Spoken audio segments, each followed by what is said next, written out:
आज ही डाउनलोड करें और अपने पसंदीदा शोज का आनंद लें। Welcome Priyanka ji. Thank you ji. जो आपकी लव स्टोरी है ब्रिज जी से, वो कैसे शुरू हुई?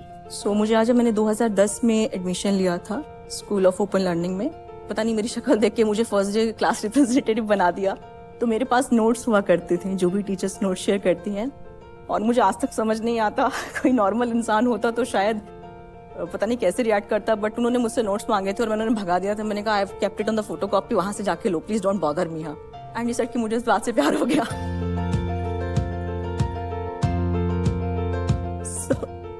सो ऐसे शुरुआत हुई थी। बहुत ही फिल्मी अंदाज में वीसी ऑफिस के पार्क में उन्होंने मुझे प्रपोज किया था। And he said I just want to give you a life and happiness that you deserve. मुझे वो बहुत इमोशनल लगा, मैं रोने लग गई थी। जब आपकी शादी हुई ब्रज जी से, तो उसके बाद लाइफ कैसी थी? वी स्टार्टेड वेरी ब्यूटीफुली, क्योंकि हम यहाँ से भाग के गए थे, हम दोनों ही अनएम्प्लॉयड थे, तो we were dependent for lot of things. 2 अगस्त को हमारी शादी हुई थी, तो 1 महीना उससे पहले हम रहे थे वहाँ पे, साथ में रहे थे उसके घर में, उसकी फैमिली में, जहाँ बड़ा विचित्र माहौल था। मुझे वहाँ पे ऐसी ऐसी बातें बोली गई हैं, मतलब मेरी मदर ने बोला था कि मेरा 10 लाख का नुकसान करा दिया, मेरा तो बेटा दिल्ली पढ़ने भेजा था, दहेज नहीं मिला, मुंह पे बोला था मेरे, कोई शर्म नहीं, कोई लाग लपेट नहीं। ये अपने आप में कितनी बड़ी, आप सोचे तो मानसिक दबाव एक एज अ फीमेल होता है।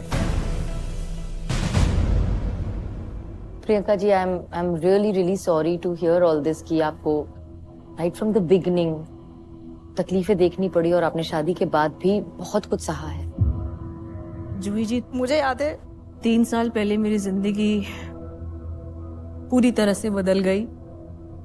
एक ऐसा शब्द मेरे जीवन में आया जो मैंने कभी सोचा भी नहीं था, ब्रेस्ट कैंसर।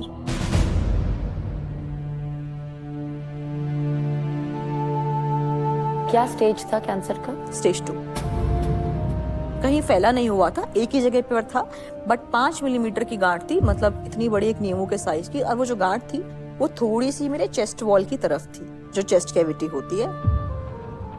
7-8 कीमो के बाद डॉक्टर साहब ने बोला कि प्रियंका जी देखिए, ये सिचुएशन है, ऑप्शन है, छोटी सर्जरी करा लीजिए। ये सर्जरी जो होती है, इसी को मास्टेक्टोमी कहते हैं? आपका पूरा ब्रेस्ट निकाल देते हैं और वो जगह खाली हो जाती है, you look like a man, उसको बोलते हैं मास्टेक्टोमी। जिन्होंने डायग्नोस किया था ना, डॉक्टर सुशील कुमार, उन्होंने मुझे कहा था कि प्रियंका जी देखिए, अभी आपकी 8-10 कीमो हो गई, आप इस दर्द से दोबारा गुजरना चाहेंगी? आपके जीवन को बचाने के लिए दोनों साइड के ब्रेस्ट, दोनों ओवरीज और हो सके तो यूट्रस भी निकलवा लो।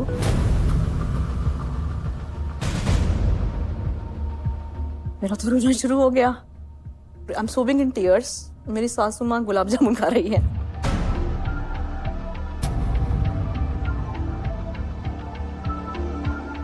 ये न्यूज़ सुनने के बाद भी जी, इतनी एम्पैथी थी उनके अंदर। और मेरे पति उन्हें सर्व कर रहा है, छोले भटूरे लाऊं आपके लिए, गुलाब जामुन लाऊं आपके लिए। And I was like, I am extremely sorry Braj, now get lost. इंसान बीमारी से नहीं मरता है, लोगों के बर्ताव से तो वो बीमारी से भी पहले मर जाए। मैं तैयार होके कहीं पे गई थी, मेरी मदर की बड़ी बहन है और मेरी परवरिश उन्होंने की है, तो मैं उनसे बड़ा इमोशनली कनेक्टेड हूँ। मैं तो एक भोलेपन में वही सज धज के पहले जैसा तैयार होके गई थी। उन्होंने मेरी मम्मी को बोला कि कट्टी छटी पड़ी है हर जगह से, फिर भी सिंगार नहीं जाते इसके।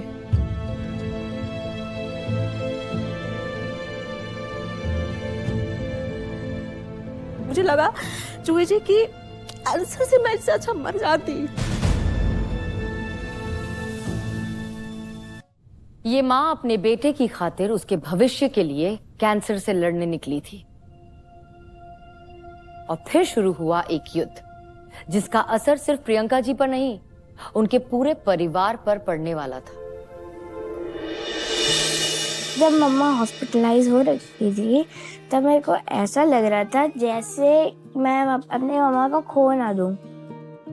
जब मम्मा की सर्जरी से एक रात पहले मैंने मम्मा से पूछा था, मम्मा आपके कितने % चांस है बचने के, तो उनने बताया कि ऐसा कुछ नहीं है, चांस तो हमारे 52 है। तो फिर उसी वजह से मेरे को थोड़ा डर लग रहा था।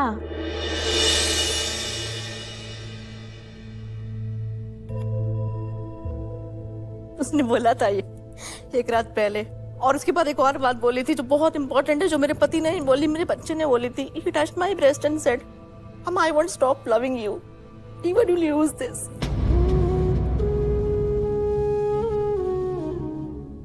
अब मेरी वही प्यारी सी, सुंदर सी, अच्छी सी मम्मा रहोगी जो अभी हो। Don't think मैं आपको प्यार करना नहीं छोड़ूंगा।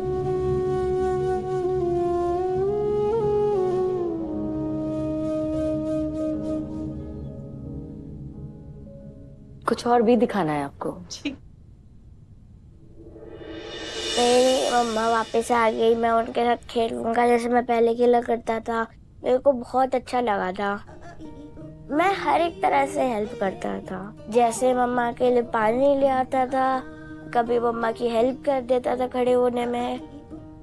पुरानी वाली मम्मा और नई वाली मम्मा में कुछ फर्क नहीं है, वो दोनों सेम है, क्योंकि बॉडी तो सेम ही है, चेंज नहीं हुई है, सोल भी सेम है, चेंज नहीं हुई है, तो क्या फर्क हुआ। मैंने मम्मा को बच्चे की तरह इससे ट्रीट करा, उनके बिल्कुल छोटे छोटे से बाल थे, कभी कभी मैं खाना खिला देता था, उनको भी सुला भी देता था, उनको ज्यादा परेशानियां भी नहीं देता था, उनको आराम से रखता था मम्मा को मैं।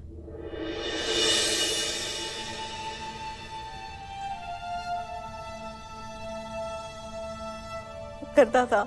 जब मेरे स्टिचेस रिमूव हुए तो मेरी डॉक्टर है, उन्होंने बोला था, Priyanka this is you like a baby. उसने वो बात कैच कर ली, आप मेरी बेबी हो, आपको कोई प्रॉब्लम नहीं होगी। तो आज भी अगर मैं बोलूँगी कहीं ना कहीं लाइफ में वही है सोर्स ऑफ मोटिवेशन या सोर्स ऑफ इमोशनल कनेक्ट। आपका ये जो डिसीजन था, इस डिसीजन में आपके हस्बैंड का क्या कहना था? सी जूही जी, जब से मेरी ये डायग्नोसिस और रिपोर्ट आई है ना, मैं तो आज तक ना उन्हें और उनके कंधे को ढूंढ ही रही हूँ रोने के लिए। मुझे उनसे इमोशनल सपोर्ट नहीं मिला। मैंने बोलकर बताया, मैंने उनको लिख कर बताया, मैंने उनको रो रो कर बताया, I need you, I need you to hug me, I need you to hold me। नहीं आया। क्या वो कम्प्लीटली कोल्ड हो गए थे शादी के बाद? I don't know, somewhere either he got into a shell or something। मतलब कहीं ना कहीं मुझे लगता है वो पहले शायद मेरी ब्यूटी को लेके इनसिक्योर थे, सज के क्यों जाती हो। तो जब वो ब्यूटी चली गई तो वो बड़ा रिलैक्स हो गए, अब तो कहीं नहीं जाएगी ना। मुझे लगा था कि क्या मैं एक फिनेंशियल, सेक्सुअल, सोशल इंक्यूबेटर थी। मैं उनके करीब जाती हूँ तो उन्होंने मुझे धक्का तक मारा है, हटो, I don't want to talk to you। तो वो धक्का ना मेरे आत्मसम्मान पर लगा है।